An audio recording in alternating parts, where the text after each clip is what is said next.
Okay, y'all, we're going to finish up this maybe like 4 parts I've done on this idea of what memory is so I can clean it up for anybody that is still in their head. Memory and your brain. See, your brain doesn't hold memory, your body does. Your brain, you can open up your skull and probe and poke at it, and you won't feel anything. And if you can't feel anything in there, and it doesn't really exist. It's a processing station. There's nothing going on in there. It's a processing station. This is why massage is so helpful. This is why we touch things. This is why we have a 5-sense physical reality. Our senses, we sense reality. We sense everything. We sense water and we sense light. We sense our memories. The brain is not where it's at. The brain that we do what we think as thinking, what we have this idea that we're thinking, where is it coming from? Where are these ideas coming from? Are they coming from language that we're hearing from others? Is it coming from inside of us? Is it coming from a more primary source? I like this quote by Terence McKenna. Half the time you think you're thinking, you're actually listening. And then I have to ask the obvious next question. What are you listening to? Are you listening to memories of the past? Are you listening to thoughts that you think you have about things that have occurred? Are you magnetically attracted to some idea of the future? These are very important. But surely we can see that within our body. You can look into trigger point therapy. You can look at your foot and you see something wrong with it because you cut it when you were younger.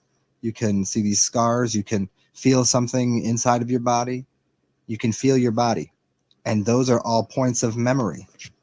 Whether it is looked at as a scar on the outside or is it something that you feel, because that connection to feeling, meaning your senses, is part of your memory. So the 3 ideas of matter and our feelings, our imagination, what I've spoke about, and again, if this is the first video that you're watching, I've done 2 more in the past couple days that deal with memory and learning, and we have to come to this base point of thinking about what memory is, what imagination is, what creation is, and literally how we learn, and we need to rewire that because our learning doesn't occur in our brain. It doesn't occur in this systematic, this processes that we perceive as some linear fashion of a construct. This linear fashion of this equals that, so that equals this. This materialist time frame from now until 10 minutes from now, that this mechanical universe works in a way it does because it just doesn't work that way. You've been trained in your brain to act like automatons and robots, that this means this and that means that. And it has gotten rid of the humanness, meaning that there are no feelings in the brain, there are feelings in the body.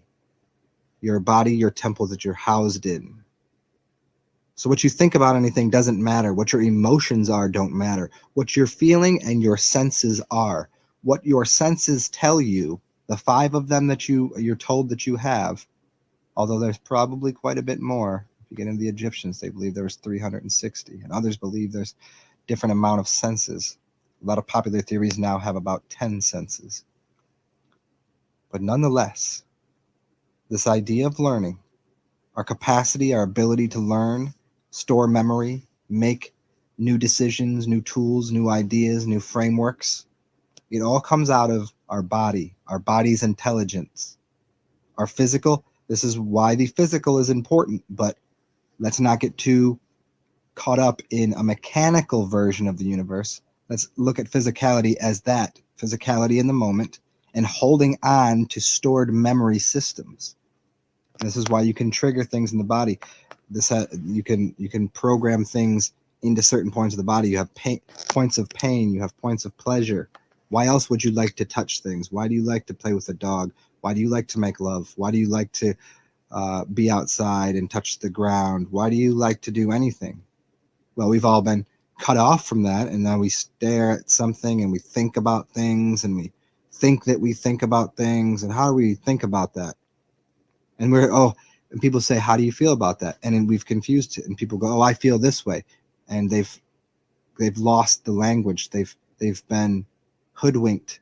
They've been confused because they don't feel that way. They have an emotion about it. They have emotion about things, meaning it's attachment to the past or the future. Their feeling would be in the current state of something. And then, as the body is a holder, a containment vessel for memory and information, meaning it holds water and it holds light in certain positions. If you go into your body and you push on a point, you could release that information, and that pain and that memory goes away. Or you could touch a body in a certain way and pleasure comes out of it. Either way, that feeling in that moment is what is the truth. And to unlock and unleash feelings of goodness or getting rid of feelings of pain can happen through the memory system, which is in the body. Movement patterns. This is why the ideas of what people think yoga is important.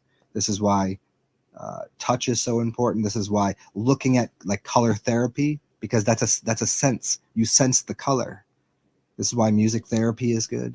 And I don't like to get in the words therapy, but it's just living, participating in your senses, looking at things, hearing things, smelling things, touching things. That's why you have a body, to have that experience and to hold that memory. And the containment vessel beyond the body is the spirit body, the light body. It's not held in the mind. If it was held in the mind, then this would be the philosophy of most atheists and most people that think when the lights are off, it's off, that it just goes away. Then this experience means nothing, memory means nothing, and you have to go down a very dark corridor of thought processes. But again, those thought processes are occurring in someone's mind through the instruction and institutionalization of the mind and the concepts that they have, that there's some linear fashion to the universe, and that it's stored within the brain, an organ that has no senses in and of itself, but it's just a processing plant. And so this goes into why we need to clean out the brain and clean everything out in the body and get rid of stored up charges and toxins and salts and heavy metals, soft metals, whatever you want to call them, these things that are not serving a purpose but getting in the way of experience actual memory, water and light, and putting those things in your body. If you put water and light in your body, they're both fluid, they're both waves, they both move, they both have part of the joy of life. But the stagnant waters of most people's brains, where they think they're thinking, staring at something, and they're considering, whose thoughts are those? And those waters in the brain are all polluted. If you believe in gravity, or even if you believe in density and buoyancy, as it's more almost certainly the body, as you're standing there on your feet, if you believe in gravity, then it's sucking everything out of your brain, so you're dehydrated in the brain. So if you have stagnant waters, filthy waters, and maybe even no water in your brain, I wonder why people's consciousness would be geared into some record, meaning that there's no movement, there's no patterning there's no new patterning, there's no new light and new water. So it's just these stationary salts, stationary pieces of metal, stationary thought processes that have been programmed into the brain, not only from a psychological level, but actually from a physical level of what's occurring in the brain. So these short circuits happen, and these even longer circuits happen that have been just pre-wired by the people that wanted them there to work, so you'd work within a system. So it's getting rid of those things, cleansing your body, and accessing and accepting what memory actually is, and it has something completely to do with the temple that you live in. Why else would you be in this skin suit filled with water? How much water should be in your body? I would even assume that most people are probably very confused and even told through science that there should be less water in their body than there should be, or less water in their brain than there should be. You're a being made of the four elements, and the biggest one should be that water. And if we really even break that down, that water is made of hydrogen and oxygen. So there's obviously oxygen in you. So maybe you should consider the oxygen and the water that you're getting. So these things are extremely important to what your memory is, your body being a fluid system.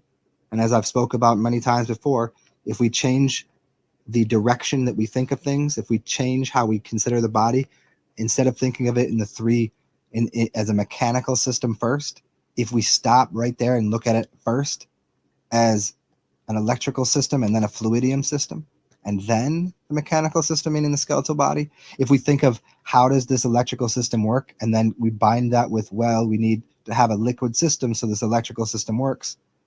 We need to have that water so we can put an arc of energy within the body, a fluid source so we don't burn things out. Liquid cooled system.